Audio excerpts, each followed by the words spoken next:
বন্ধুরা, আপনাদেরকে যদি বলা হয় যে 1000 মানুষকে বা হাজার হাজার মানুষকে বা 100 মানুষকে একটি দাওয়াতপত্র লিখতে হবে আলাদা আলাদা অ্যাড্রেসে, আলাদা আলাদা নামে। বন্ধুরা, অনেকে আপনারা স্টেট ভাবে মানা করে দেন। বন্ধুরা, এই কাজটি কিভাবে আপনারা শর্টকাটে খুব অল্প সময়ের মধ্যে করতে পারেন, অতএব বুঝতেই পারছেন যে ভিডিওটা কতটা ইম্পর্টেন্ট।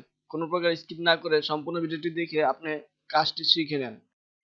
তো বন্ধুরা, চলুন কম্পিউটার স্ক্রিনে দেখে নেই কিভাবে কাজটি করতে হয়।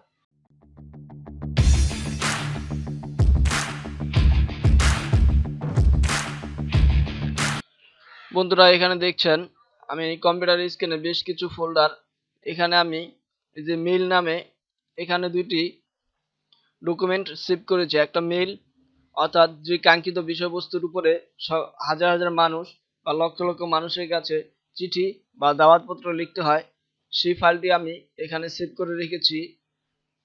সেই কাঙ্ক্ষিত বিষয়বস্তু হচ্ছে এখানে আমি সম্পূর্ণটাই লিখে সেভ করে রেখেছি।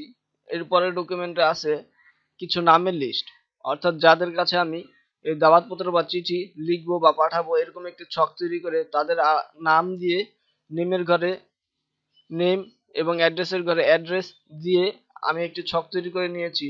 তো বন্ধুরা, এই দুইটি ডকুমেন্ট আমি লিখে সেভ করে নিয়েছি। তো এখন আমি এই মানুষদের কাছে আমি আলাদা আলাদা ভিন্ন ভিন্ন অ্যাড্রেস দিয়ে কিভাবে আমি আমার এই কাঙ্ক্ষিত যে ডকুমেন্টটি, অর্থাৎ দাওয়াতপত্র বা চিঠি যেটাই বলেন না কেন, সেই কাজটা আমি কিভাবে করব।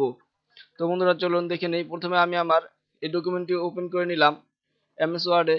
তো এমএস ওয়ার্ড ওপেন করার পরে এরপর আমরা মেনু বার থেকে যাব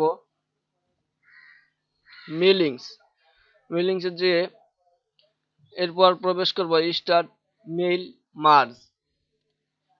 মেইল মার্জে ক্লিক করার পর এরপর দেখছেন বন্ধুরা, এখানে বেশ কিছু অপশন আছে। এখান থেকে আমরা লেটারসে ক্লিক করব। মেনু বার থেকে যাব সিলেক্ট রিসিপিয়েন্টে। এরপরে এখানে দেখছেন বন্ধুরা যে type now list, use and existing list.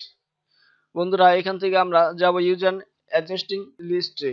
তো বন্ধুরা, এখান থেকে আমরা সেই ডকুমেন্টটি লোকেশনটি দেখিয়ে দিব যেখানে আমরা নামগুলো লিখে সেভ করে রেখেছিলাম, যাদেরকে আমরা দাওয়াতপত্রটি লিখতে চাই। তো বন্ধুরা, আমি এখান থেকে ওপেনে দিলাম।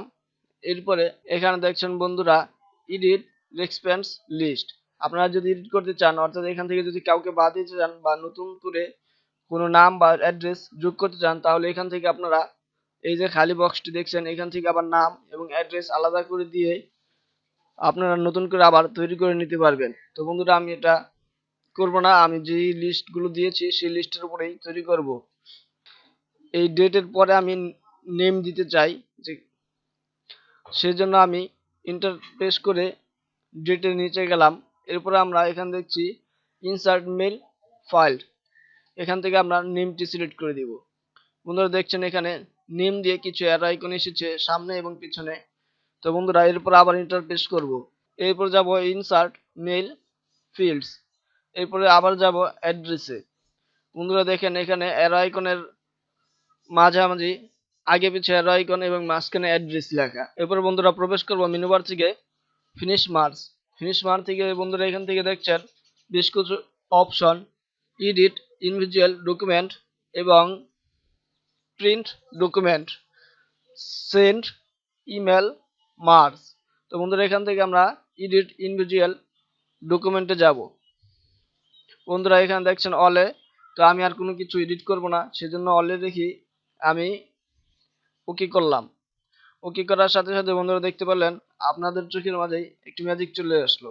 যে লিস্ট আমি তৈরি করে দিয়েছিলাম সেই লিস্ট অনুযায়ী দাওয়াতপত্রটি এখানে তৈরি হয়ে গেছে। শুধু একটি নয়, দেখেন বন্ধুরা, আমি 10টি লিস্ট দিয়েছিলাম, 10টি ভিন্ন ভিন্ন অ্যাড্রেসে ভিন্ন ভিন্ন নামে কিভাবে আমার এই 10টি চিঠি তৈরি হয়ে গেল। তো বন্ধুরা, ভিডিওটি যদি ভালো লাগে তাহলে অবশ্যই সাবস্ক্রাইব করে পাশে থাকা বেল বাটনটিতে অলে ক্লিক করে আমাদের সাথে থাকবেন এরকম নিত্য নতুন ভিডিও ও শিক্ষণীয় বিষয়গুলো জানার জন্য কম্পিউটারের বিষয়ের উপর। তো বন্ধুরা, বিদায় জানাচ্ছি আজকের এই টিউটোরিয়ালে। পরবর্তী টিউটোরিয়ালের আমন্ত্রণ জানিয়ে সে পর্যন্ত সুস্থ থাকবেন, ভালো থাকবেন। আল্লাহ হাফেজ।